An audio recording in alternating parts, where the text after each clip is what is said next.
Okay, active and passive வாய்ஸோட examples பார்க்க போகிறோம். ப்ரீவியஸ் வீடியோவில் ரூல்ஸ் பார்த்தோம்.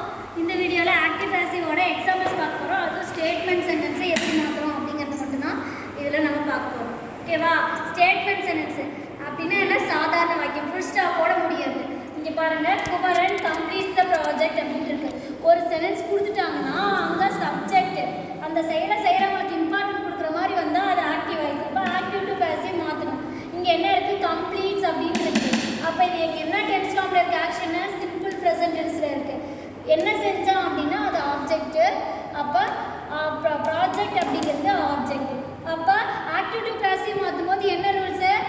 Subject is in the place of object, object is in the place of subject. அதுதான் first change. அப்போ அந்த ப்ராஜெக்ட் அப்படிங்கிறது ஆப்ஜெக்ட் பிகினிங்கில் வந்துடணும். அடுத்தது செகண்ட் என்ன? பி வெர்பு போடணும். சிம்பிள் ப்ரெசன்ட் என்ன பி வெர்பு போடணும்னு சொல்லியிருக்கேன். ஆம், ஈஸ் இல்லை ஆர்.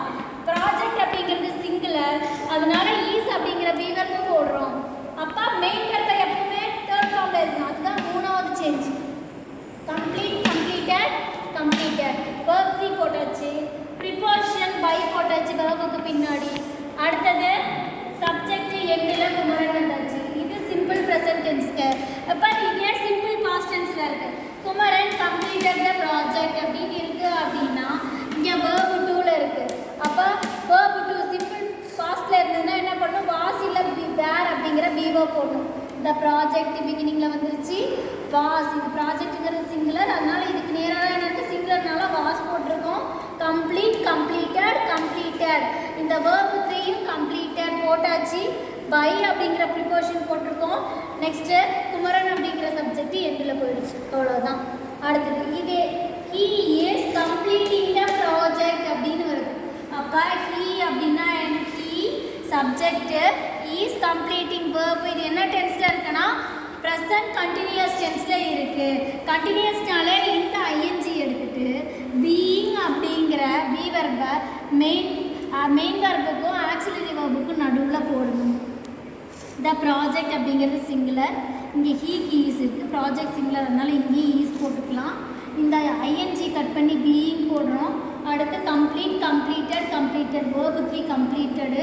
பை அப்படிங்கிற ப்ரிபோஷனு. ஹீ அவர் அப்படிங்கிறது எண்டில் வந்து என்னவா மாறும்? ஹிம் அப்படின்னு மாறும். ஹிம்முங்கிற நம்ம ப்ரொனவுன் போடுறோம். Okay, so the project is being completed by him. Next he will complete the project. he அப்படிங்கிறது சப்ஜெக்ட்டு, will completeங்கிறது verb, ப்ராஜெக்ட் அப்படிங்கிறது ஆப்ஜெக்ட். அப்போ object is in the place of subject. அப்போ த ப்ராஜெக்ட் அப்படிங்கிறது பிகினிங்கில் வந்துருச்சு. அடுத்தது will, நான் என்ன சொல்லியிருக்கேன்? இந்த மாதிரி கொகிரண்ட்டாக வரும்போது என்ன பண்ணப்போ சிம்பிள் ஃபியூச்சருக்கு பி அப்படிங்கிற பி வெர்பு போடணும். வில் பி அப்படிங்கிற பி வெர்பு ஆட் பண்ணிச்சு. ஃபஸ்ட்டு சேஞ்சு ஆப்ஜெக்ட்டு, அடுத்து பி வெர்பு, மெயின் வெர்போட தேர்ட் ஃபார்மு கம்ப்ளீட்டட். பை அப்படிங்கிற ப்ரிபோஷன் ஆட் பண்ணியிருக்கோம். ஹீ எண்டில் வந்தால் ஹிம் அப்படின்னு சொல்லிட்டு வரும். அவ்வளோதான். இதே மாதிரி ஹீ வில் கம்ப்ளீட்டிங், சரி, he was completing the project அப்படின்றது. ஸோ த ப்ராஜெக்ட் அப்படிங்கிறது ஆப்ஜெக்ட் முன்னாடி வந்துருச்சு. வாஸ், ஏன்னா ப்ராஜெக்ட்டுங்கிறது சிங்குலர் தான், தேர்ட் பர்சன் தான், சிங்குலர்னால வாஸு. அப்புறம் பீயிங், இந்த ஐஎன்ஜியை கட் பண்ணுறதுக்காக என்ன பி வெர்ப் ஆட் பண்ணணும்? பீயிங். கம்ப்ளீட்டோட verb 3 கம்ப்ளீட்டடு. பை அப்படிங்கிற ப்ரிபோஷன் ஆட் பண்ணியிருக்கோம். ஹீ எண்டில் வரும்போது என்னவா மாறும்? Him. So the project was being completed by him. Next they have completed the project அப்படின்னு எழுதியிருக்கோம். இப்போ ஹாவ் கம்ப்ளீட்டடுங்கிறது தேங்கிறது சப்ஜெக்ட் செய்கிறாங்க அவர்கள். ஹாவ் கம்ப்ளீட்டடுங்கிறது present perfect tense. The project அப்படிங்கிறது ஆப்ஜெக்ட்டு. ஸோ த ப்ராஜெக்ட் முதல்ல வந்துடணும். இந்த ப்ராஜெக்ட் அப்படிங்கிறது என்னென்னா third person singular. Have has ரெண்டுக்கும் ஒரே அர்த்தம் தான், ஆனால் சிங்குலருக்கு ஹாஸ் வரணும், அதனால் இங்கே ஹாஸ் போட்டோம். மெயின் வெர்புக்கு முன்னாடி பீன் அப்படிங்கிற பி வெர்ப் ஆட் பண்ணுறோம். Complete, completed, completed. மெயின் வெர்பை வேர்போட தேர்ட் ஃபார்மில் எழுதுகிறோம். பை அப்படிங்கிற ப்ரிபோஷன். தே எண்டில் வரும்போது என்னவா வரும்? தெம் அப்படின்னு சொல்லிட்டு வரும். அப்போ the project has been completed by them. Next they had completed the project அப்படின்னு இருக்குது. தே த ப்ராஜெக்ட் அப்படிங்கிறது ஆப்ஜெக்ட் முன்னாடி வந்துருச்சு. ஹேடு ஒரே verb தான் இருக்குது. had பாஸ்டில் had. been அப்படிங்கிற be verb ஆட் பண்ணணும். அடுத்தது மெயின் வெர்போட தேர்ட் ஃபார்ம் என்ன? கம்ப்ளீட்டட். பை அப்படிங்கிற ப்ரிப்போசிஷன். இந்த சப்ஜெக்ட் எண்டில் தே எங்கே வரணும் அப்படின்னா தெம் அப்படின்னு சொல்லிட்டு வருது. So the project had been completed by them.